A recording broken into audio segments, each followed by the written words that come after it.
গপ্প vibes audio drama গপ্পে জাগুক অনুভব।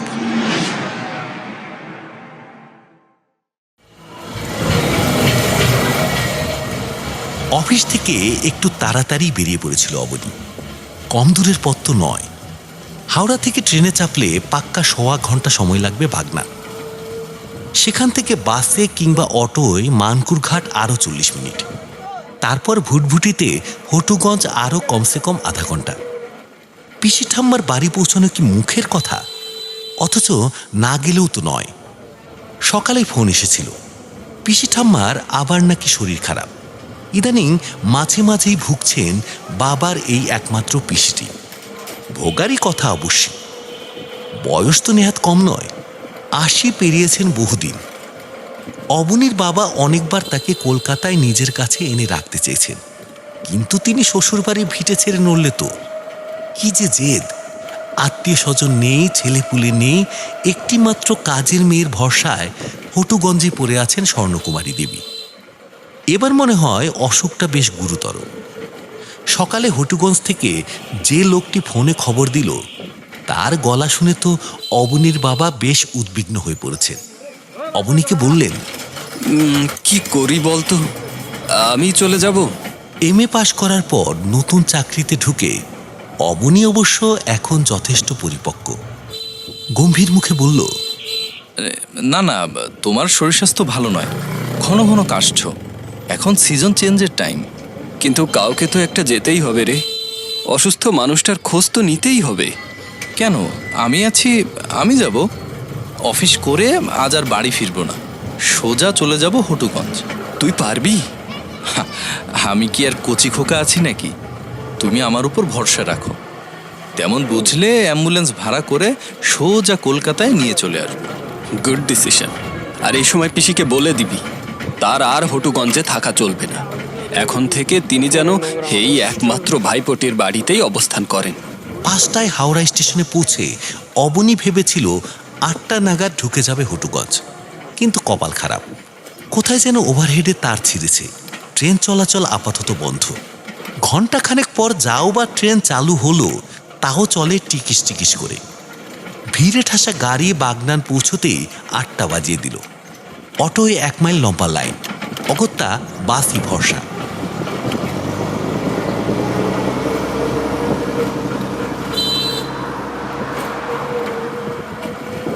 Mangkhut ঘাটে রূপনারায়ণের পারে অবনী যখন নামলো, শেষ ভুটভুটি তখন ছাড়বো করছে।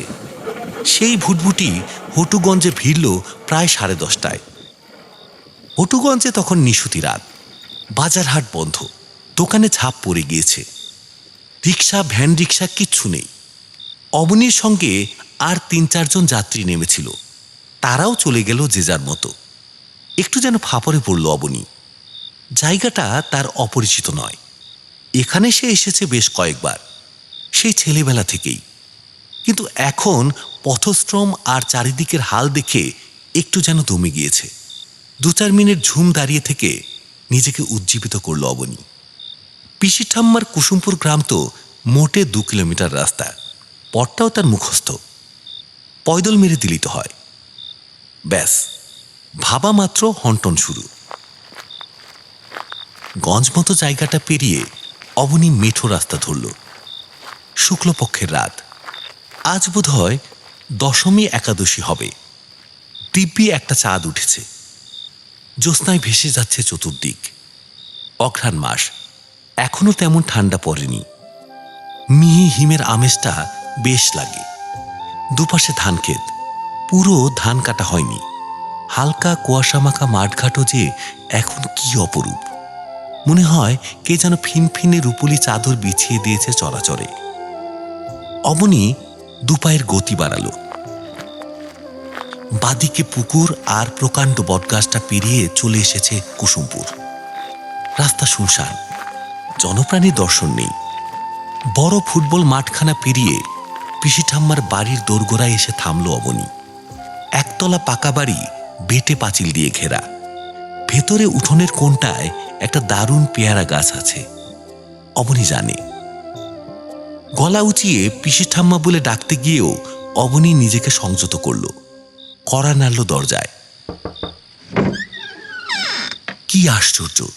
মুহূর্তে সদর খুলে গিয়েছে এবং সামনে স্বয়ং পিসি ঠাম্মা, হাতে একটা টিমটিমে লণ্ঠন।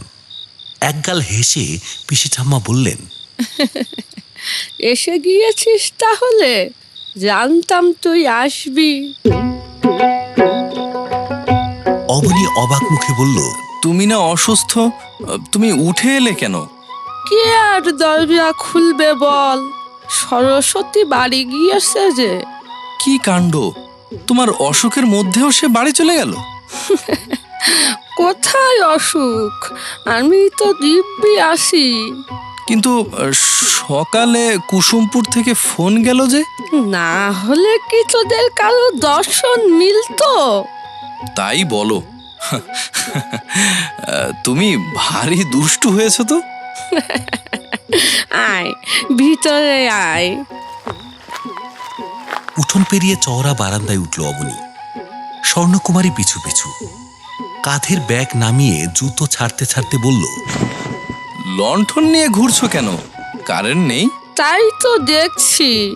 সামান্য কুজো হয়ে হেঁটে বাদিকে বড় ঘরটায় ঢুকলেন স্বর্ণকুমারী। বললেন, এটা আজ তোর ঘর। গরম তো নেই, ফ্যান না চললে তোর নিশ্চয়ই অসুবিধে হবে না। একটুও না। এখন কি খাবি বল? নিশ্চয় খুব খিদে পেয়েছে। এতক্ষণ ক্ষুধা তৃষ্ণার বোধই ছিল না অবনীর। স্বর্ণকুমারী প্রশ্নে টের পেল পেটে ছুঁচোয় ডন মারছে। সেই কখন ট্রেনে এক ঠোঙা ঝালমুড়ি খেয়েছিল, তারপর তো আর কিছুই যায়নি পাকস্থলিতে। তবু এই বৃদ্ধা মহিলা এত রাতে তার খাওয়া নিয়ে উদ্ব্যস্ত হয়ে পড়বেন, সেটাও তো ভালো দেখায় না। অবনী তাড়াতাড়ি বলল, ও নিয়ে তোমায় ভাবতে হবে না পিসি ঠাম্মা। মুড়ি টুড়ি গোছে কিছু থাকলে দাও, খেয়ে শুয়ে পড়ি। তা বললে হয়? কতদিন পর এলি? তো তাই বলে এই রাত বিরেতে তুমি রাখতে বসবে? ধুর বোকা, রান্না তো আমার করাই আছে। ভাত, মুগের ডাল, বাঁধাকপির তরকারি, আলু পোস্ত, বড়ির ঝোল, ফুলকপির ডালনা, নতুন গুড়ের পায়েস পর্যন্ত বানিয়ে রেখেছি। শুধু তুই কোনটা কোনটা খাবি বল? খাবারের তালিকা শুনে অবনীর জিভে জল আসার জোগাড়। প্রতিটি পদই তার খুব প্রিয় কিনা। নিরামিষ এই রান্নাগুলো পিসি ঠাম্মার হাতে খোলেও দারুণ। একবার খেলে পাক্কা 1 বছর মুখে লেগে থাকে। তবু বিস্মিত গলায় অবনী বলল, তুমি একা হাতে এত কিছু রেঁধেছ? আমার অসুবিধে হয়নি। এখন তুই তৃপ্তি করে খেলে পরিশ্রম সার্থক হয়। বলছো? তাহলে চেটে পুটে খাবো। খুব ভালো। যা, উঠোনের টিউবওয়েলটায় হাত মুখ ধুয়ে আয়। আমি ততক্ষণে ভাত ঠাত বাড়ি। গুটি গুটি পায়ে লণ্ঠন হাতে হেসেলে গেলেন স্বর্ণকুমারী। প্যান্ট শার্ট ছেড়ে ব্যাগে রাখা পাজামা পাঞ্জাবি গলিয়ে নিল অবনী। জলের ছোঁয়ায় তরতাজা হয়ে শটান পিসি ঠাম্মার রান্নাঘরে। সেখানে এক এলাহি আয়োজন। বাহারি ফুলকাটা আসন পেতে দিয়েছেন স্বর্ণকুমারী। কাঁসার থালায় ফুরফুরে ভাত, থালা ঘিরে সার সার বাটি। হাসতে হাসতে অবনী বলল, এ যে রয়্যাল ডিনার পিসি ঠাম্মা। স্বর্ণকুমারী লাজুক মুখে বললেন, কবে আবার আসিস? আমার রাধার ক্ষমতা থাকে না থাকে। ভাতে হাত দিয়ে ফের চমক। অবনী বলে উঠল, কিন্তু এ তো রীতিমতো গরম গো। ভাত কি এক্ষুনি নামিয়েছো? শীতের রাতে ঠান্ডা ঠান্ডা দেওয়া যায় নাকি? একটু ঘি দি পাতে। ওফ, তুমি তো কিছুই বাকি রাখলে না, দাও। খাওয়া শুরু করলো অবনী। ঘি ভাতের পর ডাল, আলু পোস্ত, বাঁধাকপির তরকারি একের পর এক উপুর হয়ে যাচ্ছে পাতে। মুখে তুলেই মুহুর্মুহ তারিফ পাচ্ছে অবনীর গলায়।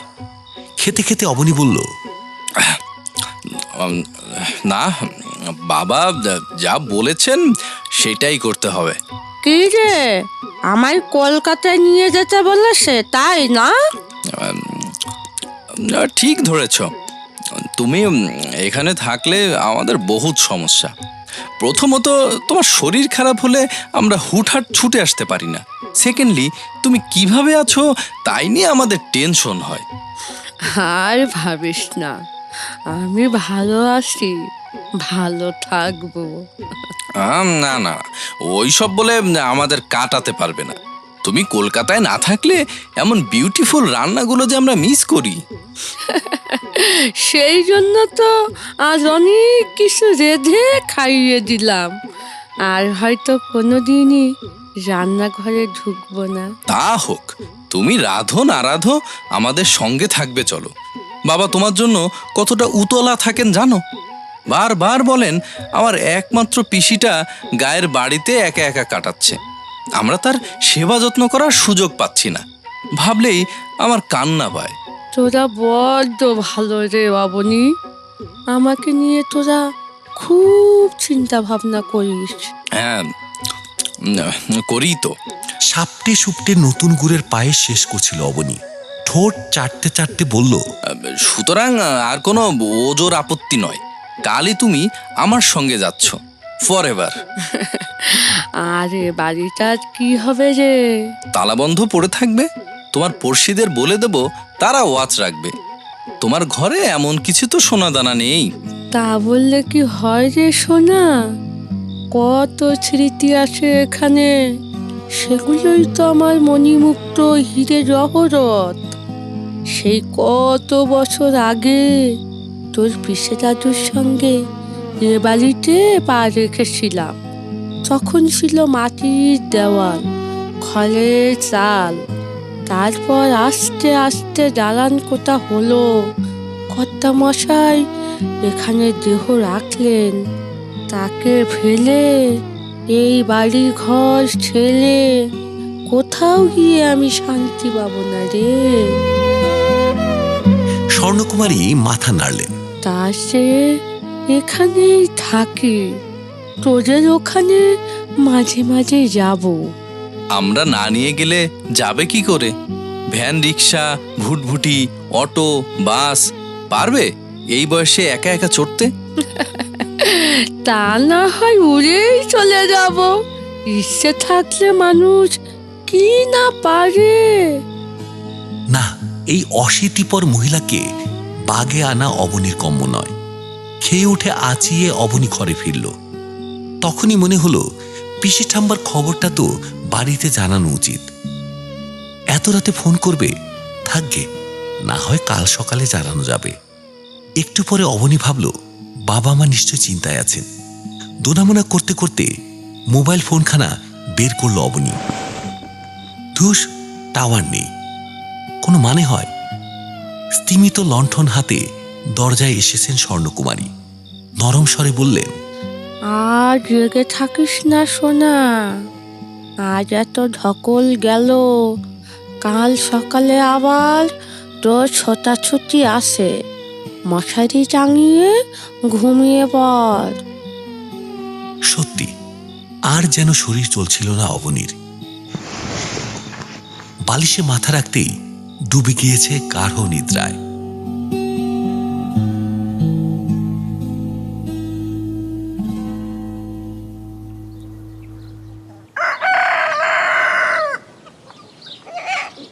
ঘুম ভাঙল কাক ভরে। বাইরে বেরিয়ে আর মোড়া ভাঙছে। চোখ গেল পাশের ঘরগুলোই।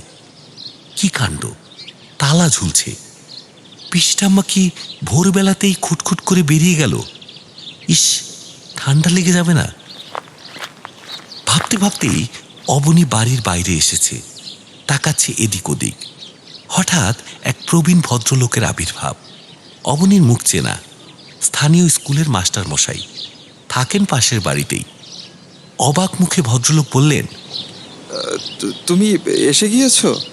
হ্যাঁ, কেন? আমরা কাল রাতে কলকাতায় ফোন করলাম, তোমার বাবা বললেন তুমি রওনা দিয়েছো। সেই মতো রাত 11টা অবধি এ বাড়ির সামনে দাঁড়িয়ে। কখন এলে? আরও রাতে, দেরি হয়ে গেল। যাকগে যাক, চলো। কোথায়? হাসপাতালে। রাতভর মাসিমার বডিটা ওখানে পড়ে আছে। এবার তো সৎকারের কাজটা সেরে ফেলতে হয়। মাসিমা মানে? স্বর্ণকুমারী দেবী, তোমার পিসি ঠাকুরমা। কাল সকাল থেকে ওর শ্বাসকষ্টটা খুব বেড়েছিল। তোমাদের খবর দেওয়ার পর ওকে হাসপাতালে নিয়ে যেতে হলো। অনেক চেষ্টা করেছিলেন ডাক্তার, ফেরানো গেল না। রাত 8:30 নাগাদ উনি, তোমার বাবাকে আমি ডিটেলে বলেছি, উনি উনি তোমাকে মোবাইলে জানাননি? না মানে আমার ফোনের টাওয়ারটা। বলেই এক ছুটে ঘরে গিয়েছে অবনী। মোবাইল অন করে বিস্ফারিত চোখে দেখল টাওয়ার এসে গিয়েছে। অবনী থতমত মুখে বলল, কিন্তু কাল আমি আমার সঙ্গে পিসি ঠাম্মার। মন খারাপ করো না বাবা, তোমার তোমার পিসি ঠাকুরমা খুব কষ্ট পাচ্ছিলেন। ইদানিং তো উনি প্রায় চলাফেরার শক্তি হারিয়ে ফেলেছিলেন। মৃত্যুতে তার এক ধরনের মুক্তি হলো বলতে পারো। অবনীর গলায় আর কোনো স্বর ফুটল না। পা দুখানা যেন গেথে যাচ্ছে মাটির মধ্যে। কাল রাত্রিরে যা যা ঘটল তা কি সত্যি নয়? কিন্তু পেটটা গজগজ করছে কেন? মনে হলো বড়ির ঝোলের একটা ঢেকুরও যেন উঠল। পায়েসের স্বাদটাও স্মরণ এলো অবনীর। সব মিথ্যে, সব কি করে হয়? এ কি প্রহেলিকা নাকি নাকি স্নেহ? বাঁশির সুরে বিষাদ মাখা বৈরাগী মন।